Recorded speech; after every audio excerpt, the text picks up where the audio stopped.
Hey, Hey, Keith, can you hear me how's it okay? going? I- Yeah, I'm yeah, fine. I'm fine. Are you fine? I am fine. Okay. I Sorry, pre sorry, I'm late. I opened the wrong link. If this is late, I'd hate to see what's early. Oh That's yeah, usually I'm 15, 20 minutes early, and I just start answering my own questions. By the time the interviewer gets on, I'm tired.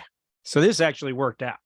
I don't I'm not skeptical about that because what I love about We Are Scientists is that the songs are great, but the comedy is also as great. But I think the average person, when they first hear the music, don't realize how funny you guys are.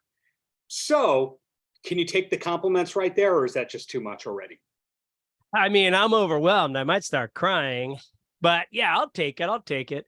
Yeah, I mean, the thing is, I always used to say that we hate like musical comedy, but I'm kind of like coming around to it recently. That doesn't mean I want to become a musical comedy act, but yeah, we definitely always separated music and comedy. We haven't published a comedy song yet. No, but you did have a show on MTV2 that was very comedic, and That's Great true. Escape was a hilarious music video. Your banter's always on point on stage, so you're funny. What can you do with it? But That's true.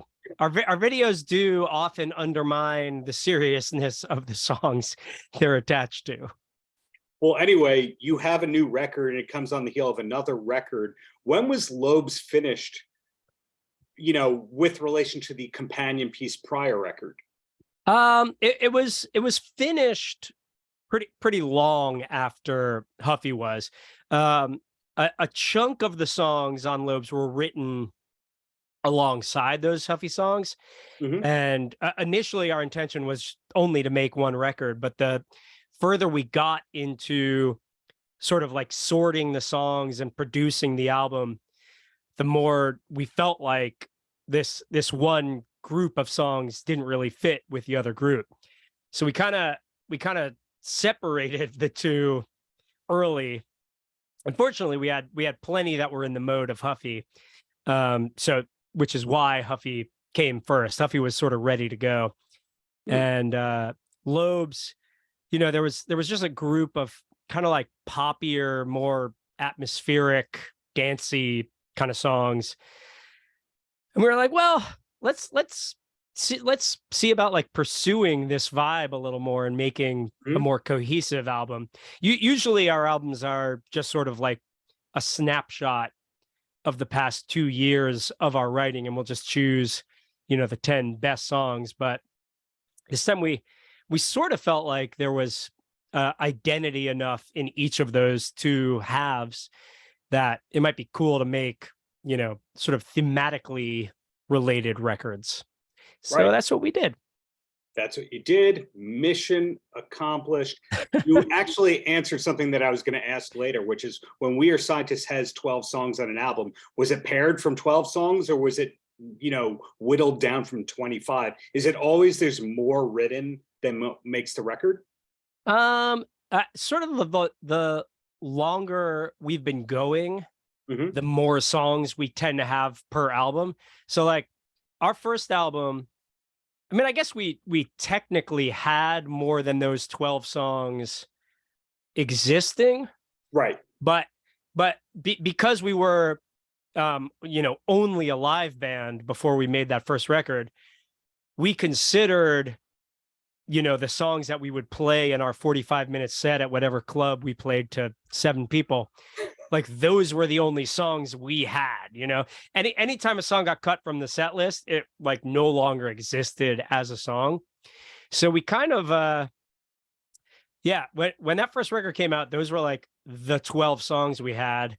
And then we had to write a bunch of B-sides when we signed to Virgin, because Virgin was like, well, we're putting out 5 singles and all of those need to have like 4 B-sides. We're just like, oh shit.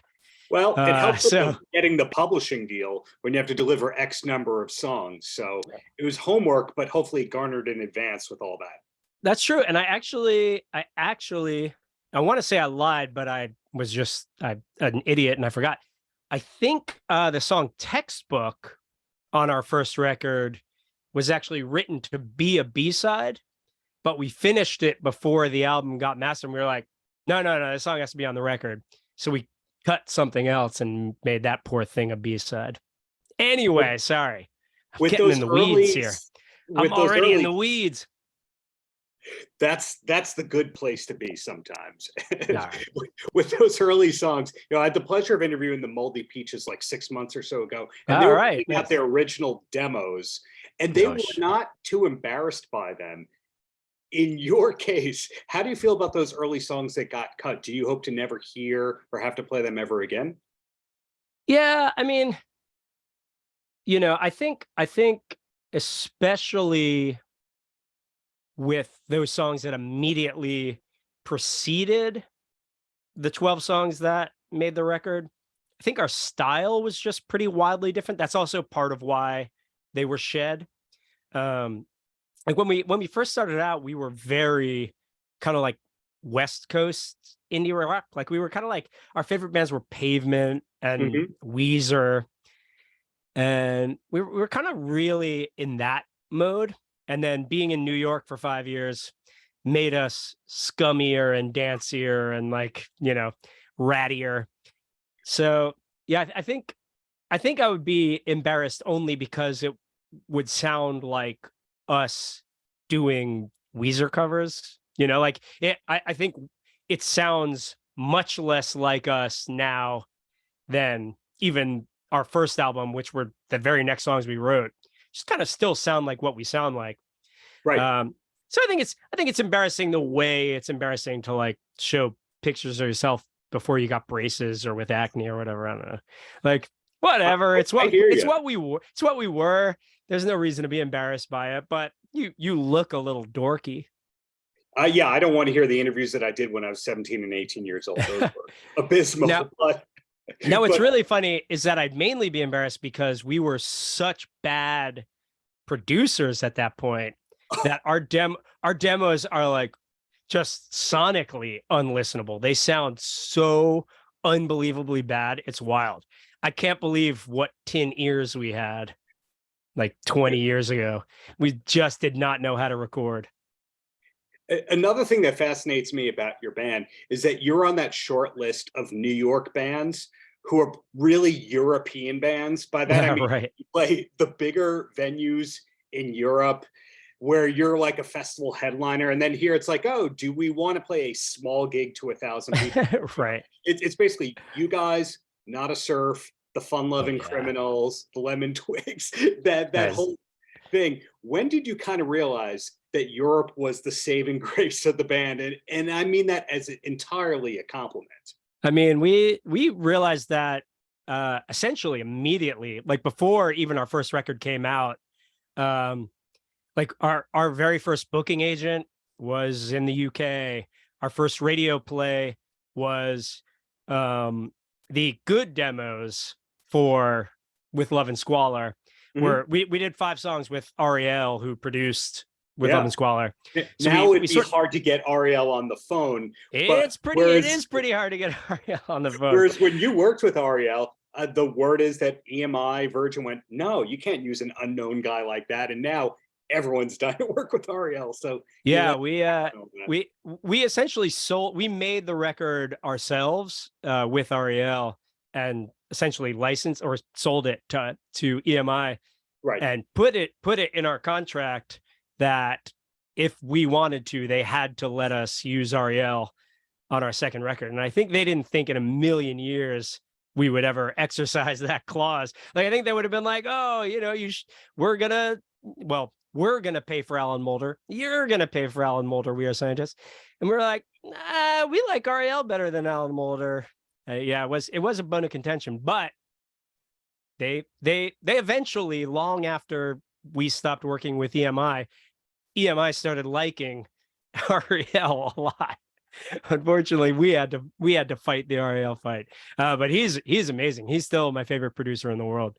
But anyway, so we made some demos with him, and those demos started getting played by a DJ named Steve Lamach in the UK. So yeah, we knew even before we had signed our first record deal that, well, I guess we didn't know that it would remain bigger over there. But we definitely knew that like things were happening for us over in Europe Right. earlier. It's now a point in your career where if you're doing a 15-song set, theoretically, all 15 of those songs could have had music videos and gotten radio play somewhere in the world. So therefore, We Are Scientists are a true career band, festival band. When did you start to feel that it wasn't about record to record, but it was about, oh, we'll get them next time if this record doesn't work out because there's a summer tour, there's 50 shows to do. Yeah. I mean, that is interesting. I do now feel like with our set lists, we always have enough songs to fill a set that people are like, oh, I love that song, Yeah. and I think I as a set list writer, like err probably too far on that greatest hits crowd pleasing side. I think if Chris were writing all the set lists, there would be so many crazy deep cuts in that I'd be like, people don't know that. They're going to be mad at us, Chris. But yeah, I think we still do always think of every individual album as life or death. Like, I think we never think if this album doesn't get them, we're fine. But I think like years later, the individual albums in our past kind of all blend for me now, where I'm just like, I don't know, we just have 200 songs and they all, I guess I remember that we put them out over a period of 20 years, but I don't know. They're just kind of all our songs. They're our body of work. Well, two last questions for you, and then I'm going to let you roam free. And Right. Again, congratulations on this new record here. These two questions have nothing to do with your new record, which is fantastic. Perfect. First one is, you mentioned before the Pavement and the Weezer early influences on you, but did you ever have a metal phase? Oh yeah. I mean, I had a pretty big metal phase at like 13, 14. I was super into like Slayer. Well, it was really weird. My listenership at that age was pretty binary. I listened to like, yeah, things like Slayer and Exodus, and like my best friend was a huge Judas Priest and Sepultura fan. But then I also really loved like Toad the Wet Sprocket and Simon and Garfunkel and stuff, like simultaneously. And I kind of stopped listening to all of that stuff. I think like White Zombie kind of got me back into like pop because they were super poppy metal. Yeah. So I think they kind of like dragged me into listening to more like radio rock. Like I guess like White Zombie and like that first Alice in Chains record, which was a little more metal glancing. It wasn't really metal, but like a lot of guitar stuff on there was kind of like, oh, that he could be in a metal band.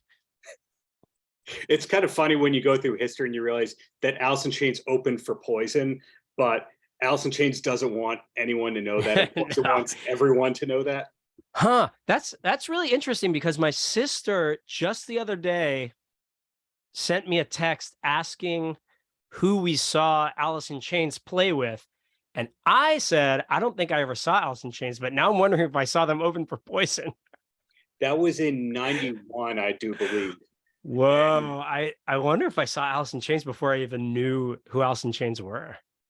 Yeah, there was this weird period where some of the early grunge bands had opened up for the glam bands. Right. But again, one side wants everyone to know, the other side doesn't want anyone to know. And totally. That's music history. And my last question for you is, do you have a TV recommendation you could pass on? Because every time the wife and I go, we're going to watch this. We watch the show in 1-2 days. We go, yeah, next. And we figured Keith Murray might know a good show or two. Yeah, I do. I mean, my go-to recommendation show is a show called Garth Marenghi's Dark Place. British show I've never seen. We can stream it here in the States. It's on Peacock now. Okay. So I just rewatched it for about the 100th time. Highly recommend them. It's unfortunately it's only 6 half-hour episodes, so it's going to go pretty quickly. Okay, we're going to do that. Well, thank you for your time. Thank you for the many years of great music. You guys have come a long way since I saw you at the Trash Bar in like 2002. Oh my God. Holy cow. But looking forward to your next New York gig, whenever that is. Awesome. Thanks so much. Paltrocast.